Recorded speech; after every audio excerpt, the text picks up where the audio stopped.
अब ये तो आपने लोगों को सुना कि वहां पर जो लोग प्रदर्शन कर रहे हैं वो क्या कह रहे हैं मुमताज साहब, लेकिन मैं एक बार फिर से मैं सवाल लूं उससे पहले एक बार फिर से याद दिलाना चाहती हूं कि अनिरुद्ध सिंह जो कि मंत्री हैं वो कह रहे हैं कि हर तरफ से अवैध निर्माण हुआ, औरतों का चलना मुश्किल है, महिलाओं पर अभद्र कमेंट्स हो रहे हैं, ऐसे में बांग्लादेशी रोहिंग्या यहां पर बेरोक टोक आ जाएंगे, उन्हें कौन रोकेगा, ये मंत्री साहब का बयान है। तो मैं ये चाह रही हूं कि जो लोगों को आपने सुना और मंत्री साहब के बयान पर उस पर बोले।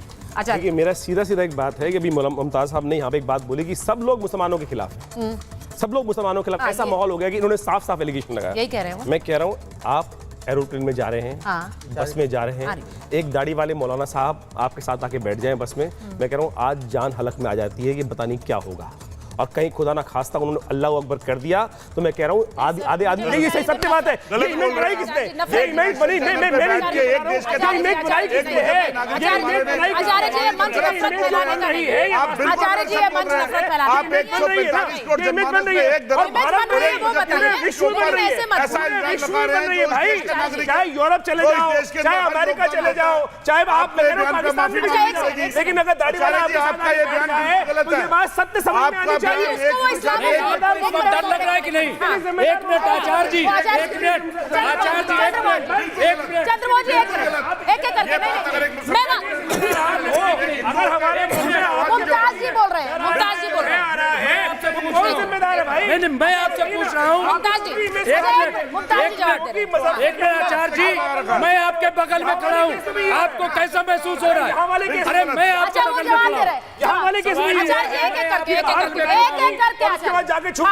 है वो जवाब दे रहे हैं आचार्य जी, जवाब दे रहे हैं, बोलिए। मैं आपके बगल में खड़ा हूँ, जवाब दे, आपको कैसा महसूस हो रहा है? क्या आपको लग रहा है? और आज से नहीं, कई दिनों से मैं मुमताज जी आपको जानता हूं, मैंने आपको एग्जांपल दिया, कोई अननोन व्यक्ति, मैं बस का एग्जांपल दे रहा हूं। ठीक है, मुमताज जी मेरे अच्छे पोस्ट हैं, आप जैसे लोगों ने कोई दिक्कत नहीं है, लेकिन एक अननोन व्यक्ति, ये जो इमेज बन रही है ना, ये आज तथाकथित तौर पर आपको अपने मौलानाओं को सुधारना पड़ेगा, आपको अपने मौलानाओं को सुधारना नहीं पड़ेगा, सुधारोगे नहीं तो पूरे विश्व में जो इमेज बन रही है उसके लिए जिम्मेदारी हमारी नहीं है, इस देश के आपके खुद के मौलानाओं की जिम्मेदारी है, आपकी खुद की शिक्षाओं की जिम्मेदारी है, आपके मदरसों की जिम्मेदारी है। आप बताइए ना पाले, ऐसी कहां से आप बनवा दे? तो मुमताज आप जो आज जहां है वहां सरकार की नाकामी के आरंभ में, सरकार की नाकामी क्या हुआ?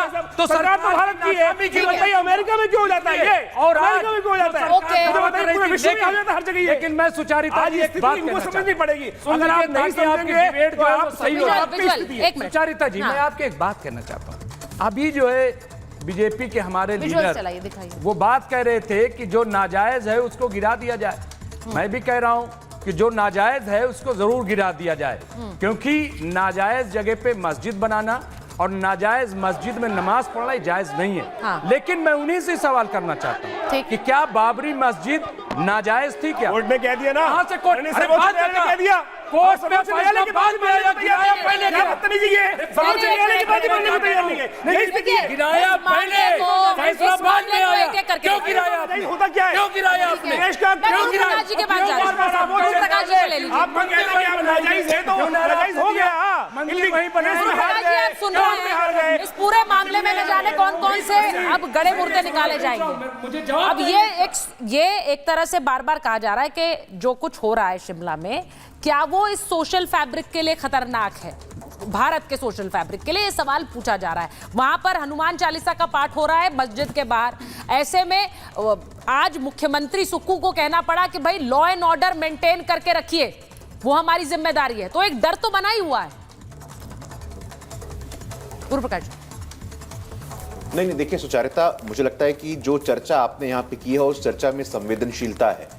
कोई भी मुद्दा हो, उस मुद्दे को हिंदू बनाम मुसलमान, कांग्रेस बनाम बीजेपी, इसे देखने की आवश्यकता नहीं है। लेकिन हम सबको ये ध्यान रखने की आवश्यकता है, सुचारिता, ये आपका दायित्व है, पॉलिटिकल एक्टर होने के नाते हमारा दायित्व है कि सर्वोच्च क्या है, टॉप मोस्ट प्रायोरिटी क्या है। तो टॉप मोस्ट प्रायोरिटी है public order, top most priority है public safety, top most priority है कानून व्यवस्था। लॉ एंड ऑर्डर के स्थापना में कोई भी चीज यदि बीच में आएगी तो हमें संविधान की तरफ पलट के वापस जाना चाहिए। लेकिन जानबूझ करके, मैंने शुरुआत में भी कहा था और आपसे दोबारा कह रहा हूं, कुछ लोगों ने, कुछ पॉलिटिकल एक्टर्स ने जो तुष्टीकरण का एक नंगा नाच यहां पे खेला हुआ है कि हर कीमत पे हम अपीजमेंट करेंगे, हर कीमत पे हम अपीजमेंट करेंगे। इस अपीजमेंट की मानसिकता से बाहर निकलने की आवश्यकता है और दोबारा संविधान में जाने की आवश्यकता है। मैंने शुरुआत शुरुआत में आपसे कहा था कि कांग्रेस पार्टी अपने ही बिछाए हुए जाल में फंसती हुई दिख रही है। आपने शुरुआत तो अपीजमेंट से की, लेकिन आज आपके ही नेता, आपके ही वरिष्ठ नेता, आपके ही मंत्री विधानसभा के फ्लोर पे जब आपको आईना दिखाने का काम करते हैं तो कांग्रेस के लोग भी कंफ्यूज्ड है।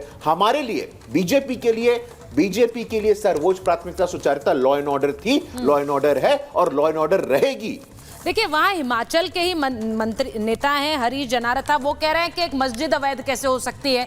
अब यही मैं एक दो फाड़ की बात कर रही हूं, क्योंकि मंत्री साहब ने विधानसभा में खुलकर सच्चाई रख दी, लेकिन उसके बाद क्या उन्हें ऐसा लगा कि एक बैकलैश वहां पर होगा, हमने ये एक वोट बैंक को डेंट पहुंचेगा, तो फिर बाकी नेता उतर आए ये कहने के लिए कि भाई कैसे अवैध हो सकती है। मैं तो बार बार ये कह रही हूं, अगर कोई भी निर्माण है वो अवैध है तो उस पर बुलडोजर चलाने की बात होती है, उसमें गलत, उसमें उस निर्माण के लिए ये देखा जाए कि ये मंदिर है, मस्जिद है, गिरजाघर है, ये देखना जरूरी है क्या?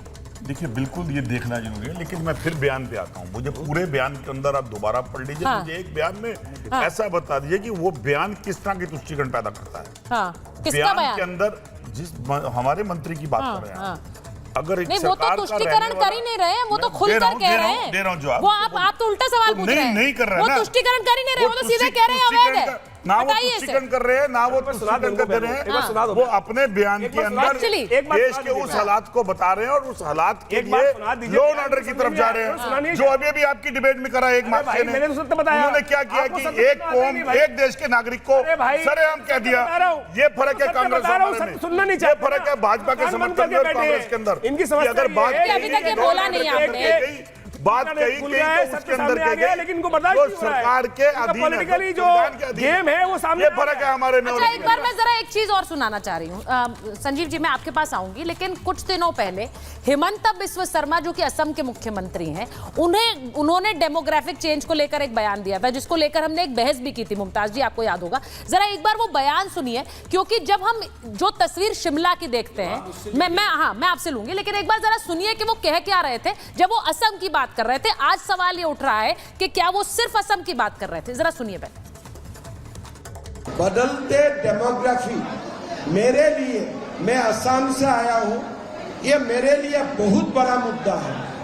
इसलिए मैं असम में, बंगाल में हर दिन, मेरा असम में मुस्लिम पॉपुलेशन 40% हो चुका है। 1951 में 12% था, आज असम में मुस्लिम पॉपुलेशन 40%। हम जिला की जिला खो चुका है। अच्छा, अब वो ये कह रहे हैं कि मैं असम से आता हूं, मेरे लिए ये मुद्दा बहुत, मैं इसको लेकर भावनात्मक हूं और मैं यहाँ पर मियां मुसलमानों को, यानी बांग्लादेशियों को नहीं घुसने दूंगा।